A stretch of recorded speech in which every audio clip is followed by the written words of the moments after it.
Runa and Ryudo walked hand in hand, discussing the upcoming Christmas. Runa felt emboldened by someone, allowing her to speak confidently. Clinging to Ryudo's arm, she exclaimed how happy he made her feel.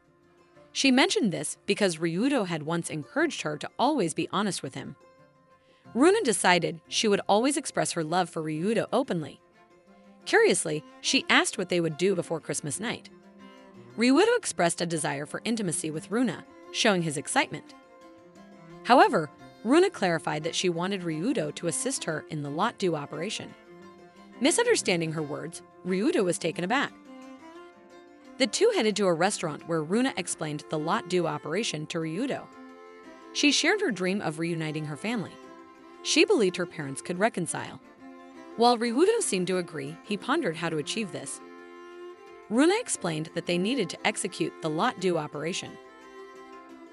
She had read a story about two girls who, upon discovering they were twins, worked together to reunite their respective parents, eventually becoming one happy family. Runa had discussed this with Maria, who approved. Runa planned to call her parents, hoping to rekindle their memories of happier times. Ryudo worried he might be intrusive, but Runa insisted he come, believing her father would make time if introduced to Ryudo as her boyfriend. Runa mentioned her grandmother was away with friends, leaving her with no one else to turn to but Ryudo. Reluctantly, Ryudo agreed, and Runa cheered him on. Later, Runa penned a letter to her parents. Ryudo and Maria approached her, with Maria correcting a mistake in Runa's writing. Startled, Runa realized her oversight. A boy entered, greeting Ryudo. Ryudo responded and was shocked to see Ikchi. Runa and Maria shared in his surprise. Ikchi, once overweight, had slimmed down and grown taller. Akari, noticing the commotion, was equally stunned at Ichi's transformation. Akari chatted with Ryudo, Runa, Nikoru, and Maria, expressing amazement at Ichi's newfound coolness. She felt he resembled Lee Jun, her idol. Ryudo mentioned Ichi's transformation occurred during his hiatus from school. Akari was both thrilled and frustrated by Ichi's resemblance to her idol. Runa and Maria playfully suggested Akari should consider dating Ichi, but Akari was flustered. She recalled rejecting Ichi during a cultural festival and felt it would be impossible now. As Nikoru turned away, Akari remained in a mix of frustration and contemplation. Nikoru went up to the school roof and sat there alone, engrossed in her phone's screen. She was contemplating blocking Shugo's contact. Suddenly, Nishi approached and struck up a conversation with Nikoru. Nishi pointed out the shared na in their last names, hinting at some sort of destiny between them. Nikoru sensed Nishi's advances and advised him to try his luck another time. Although hesitant, Nishi tried to muster courage. Nikoru, taken aback, still declined his advances. She then walked away, leaving a silent Nishi behind. Unbeknownst to them, Ryudo had been observing the scene, concerned about Nishi's unrequited feelings for Nikoru. A man was cautioning about the upcoming university entrance exams, noting that there was only 1 year left. This man was a tutor who taught senior high school students. Ryudo, who was listening intently, was suddenly startled. He had forgotten about his upcoming meeting with Runa's father. This lapse added to his stress. Ryudo stood up straight, straightening his jacket by his sides. He bent forward and respectfully saluted a Santa statue in front of him. He was struggling with practicing how to introduce himself to Runa's father. Just then, Runa arrived, clearly confused. Ryudo, flustered, tried to explain his actions. With a smile, Runa urged Ryudo to move along. They strolled down the sidewalk together. Feeling the cold, Runa wrapped her arm around Ryudo's. Upon reaching the restaurant, a waitress escorted them in. Runa's mother and Maria were already there, awaiting Runa. Runa explained to her mother why Ryudo had come along.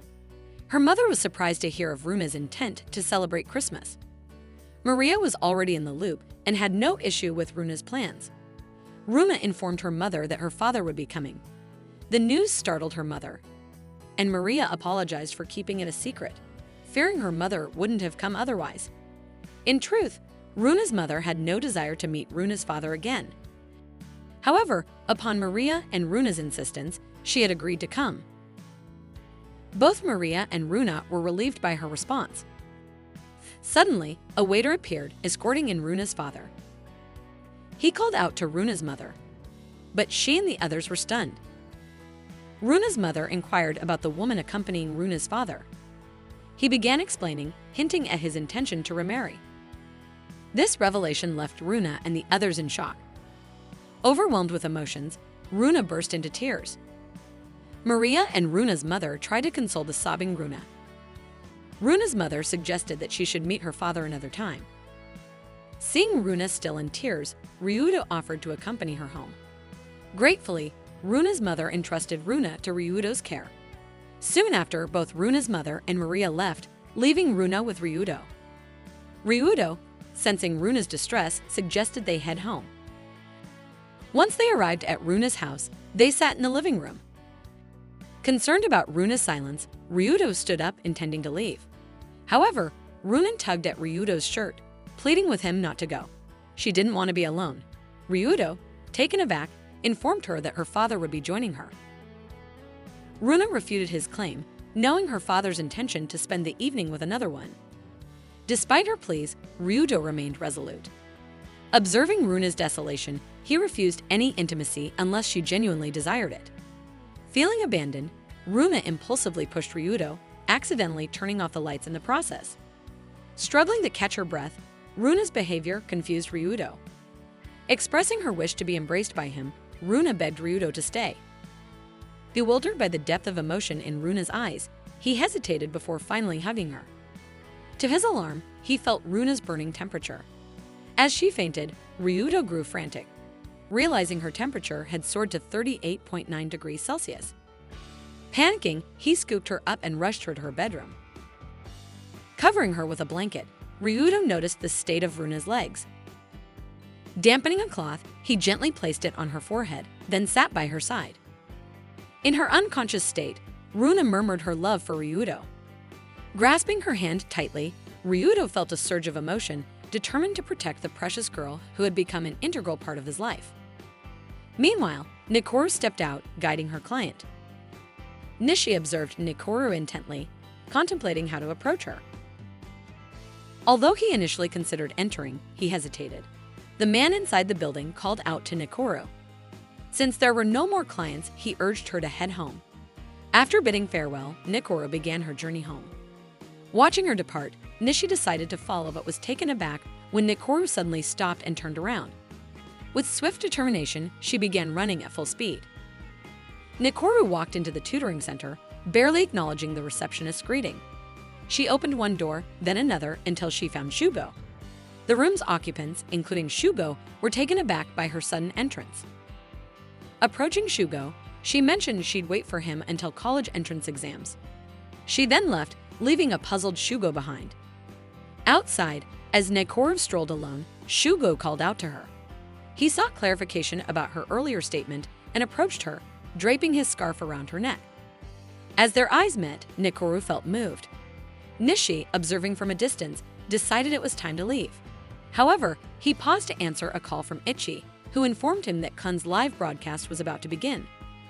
Ichi, surprised, dashed off to watch. Meanwhile, Akari watched her idol's live broadcast, comparing Ichi's photo with the idol's. Maria, seated, conversed with her stuffed cat, musing about how well-suited Runa and Ryudo were due to their kind-hearted nature. During his watch over Runa, Ryudo drifted off to sleep. The night passed and morning arrived. They both woke and enjoyed some tea. Runa mentioned feeling better and expressed joy at spending Christmas morning with Ryudo. She handed him a yellow bag, a gift. As Ryudo opened it, he found several amulets inside. Runa had crafted study and protection charms with Nikoru. Ryudo expressed gratitude, intending to use them all. He then changed into a new outfit, wishing Runa a Merry Christmas. Runa chuckled, having seen her father do the same thing. Ryudo presented a wrapped gift to Runa, which she opened to reveal a pair of earrings made from moonstone. Observing Runa's radiant face, Ryudo felt touched by her words of gratitude, saying he had become her Santa, bringing her happiness. Excitedly, Runa tried on the earrings, while Ryudo looked forward to their shared future. Meanwhile, Nikoru was on a call with Runa, discussing their Christmas experiences. Runa was puzzled by Ryudo's lack of advances during their private moments, finding it odd. Nikoru offered her perspective, suggesting that perhaps Runa was the one eager for more intimate moments. This left Runa in contemplation, realizing her feelings for Ryudo ran deep. Nikorv explained how Runa's feelings were signs of true love. Grasping the depth of her emotions, Runa was elated to have found her true love in Ryudo. Ryudo was taken aback when Runa brought him to a photo studio. Runa reassured him, telling him to relax as she would guide him. They both entered the dressing area, discussing the outfits Runa was considering. After Runa changed, they moved into the photo room. They posed and took several shots together. Later, Ryudo was puzzled as Runa seemed different.